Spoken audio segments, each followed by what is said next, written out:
so much for inviting me here, and thank you so much to all the speakers. I wanted to talk a little bit about the double standards in the media and politicians' discourse and actions when it comes to the treatment of Palestinian prisoners and Israeli prisoners. And to quote the writer Susan Muadi Daraj, what clarifying times these are. Everything is known. The old narratives are crumbling. And I think it's definitely true that Israeli politicians have made their genocidal intentions clear, and soldiers have broadcast their sadistic violence on social media. So those things are known, and narratives are crumbling. But what is not as evident and not being broadcast as much is the abuse and torture of Palestinians behind closed doors.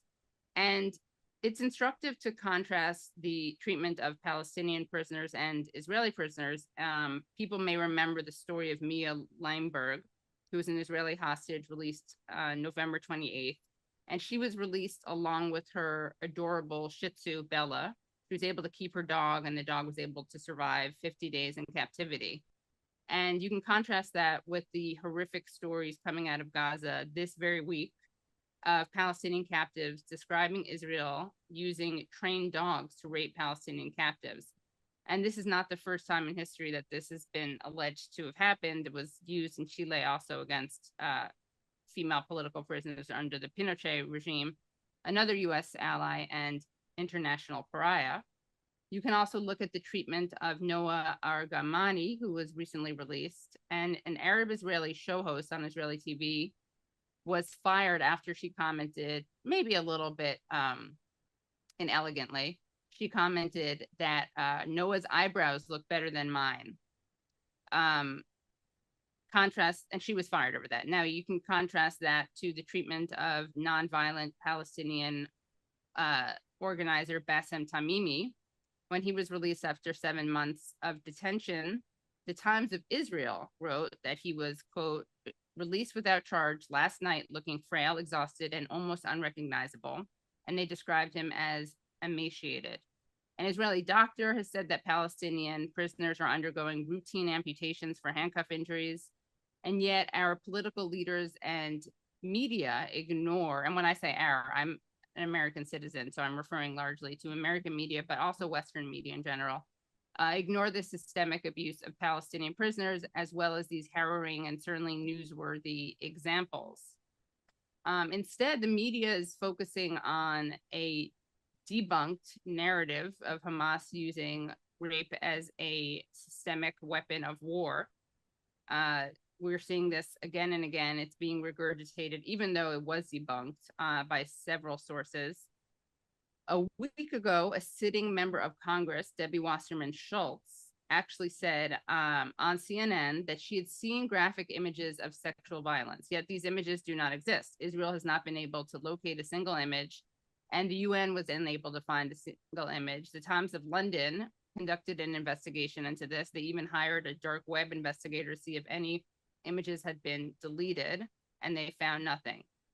Yet CNN's Dana Bash did not push back on the Congresswoman, and this isn't surprising given Bash's remarkable lack of professionalism reporting on this issue. She, some of you may remember, compared the ceasefire protests on college campuses to Nazi Germany. Another Bash story that I think is worth noting, and I'm just using Bash as an example of what I see as the media that is complicit in Israeli genocide. She, in December, during an interview, she was interviewing Congresswoman Pramila Jayapal, and Congresswoman Jayapal pointed out that 15,000 Palestinians have been killed in Israeli airstrikes, 3/4 of whom are women and children. And Bash, CNN's Bash, responded by saying, and it's horrible, but you don't see Israeli soldiers raping Palestinian women. And this to me is a clear example of using allegations of sexual violence to implicitly justify what Israel is doing to Palestinians. And Bash is also suggesting kind of an asymmetry, suggesting that Israelis have a level of decency and humanity which Palestinians lack. So while the media has been focusing on these debunked stories about mass rape and systemic rape committed by Hamas, they've been almost entirely silent when it comes to allegations of rape and sexual torture of Palestinians. The New York Times did do a report, did do an article where they mentioned claims made by political prisoners, Palestinian political prisoners, of sexual violence. But it's important to note that the sexual abuse does not appear anywhere in the headline. And it's mentioned very late on in the article. It's buried in the article. But I'm going to read what the New York Times wrote. Mr. Al-Hamlawi, the senior nurse, said a female officer had ordered two soldiers to lift him up and press his rectum. And I should offer a trigger warning because this is very disturbing, but I think it's important. Mr. Al-Hamlawi, the senior nurse, said a female officer had ordered two soldiers to lift him up and press his rectum against a metal stick that was fixed to the ground. Mr. Al-Hamlawi said the stick penetrated his rectum for roughly 5 seconds, causing it to bleed and leaving him with quote unquote unbearable pain. A leaked draft of the UNRWA report detailed an interview that gave a similar account. It cited a 41-year-old detainee who said that interrogators, quote, made me sit on something like a hot metal stick and it felt like fire, end quote, and also said that another detainee, quote, died after they put the electric stick up his anus. Mr. Al-Hamlawi recalled being forced to sit in a chair wired with electricity. He said he was shocked so often that after initially urinating uncontrollably, he then stopped urinating for several days. Ibrahim Shaheen, 38, a truck driver detained in early December for nearly 3 months, said he was shocked roughly half a dozen times while sitting in a chair. Officers accused him of concealing information about the location of dead hostages. Mr. Shaheen said Mr. Bakr also said he was forced to sit in chair wired with electricity, sending a current pulsing through his body that made him pass out.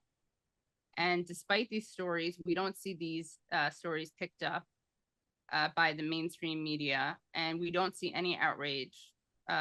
Why hasn't this story gone viral? Why isn't Dana Bash up in arms over this? And I think it's quite simply because for Western politicians and media, with few exceptions, they refuse to see even the mere humanity of Palestinians. We are seeing some cracks. People have been resigning from the State Department over Biden's enabling of Israel. And the good news is that outside of the elites, people are seeing what's happening. And that's why you have people out in the streets protesting. You have college students. You have Jewish organizations like Jewish Voice for Peace, and If Not Now, saying that Israel does not represent us. And I want to also lead on this positive note as someone who's been following this closely. And I should say what is happening right now in Gaza is almost too horrible for words. A widespread famine and daily massacres and bombings alongside a deranged pariah state hell-bent on its messianic designs fueled by the United States. But recently, right-wing U.S. Senator Mitt Romney sat down with the U.S. Secretary of State, Antony Blinken, at something called the McCain Institute, which tells you a lot. And Romney asked, why has the public relations been so awful? Typically, the Israelis are good at PR. Blinken, who's is supposed to be a diplomat, but is more like a butcher with the charisma of a funeral home director, immediately pointed to the, quote, social media ecosystem environment, end quote. We do not have a fog of war. We have a clarity of video, photos, stories, reporting, analysis from the ground in Gaza to podcasts. And it is part of the reason why the US government is talking about banning TikTok, by the way. All of that is to say, though, that people are seeing what is happening. And even if the elites aren't changing their policies, there is a major shift in public opinion. And of course, for anything to change, that's required. Thank you.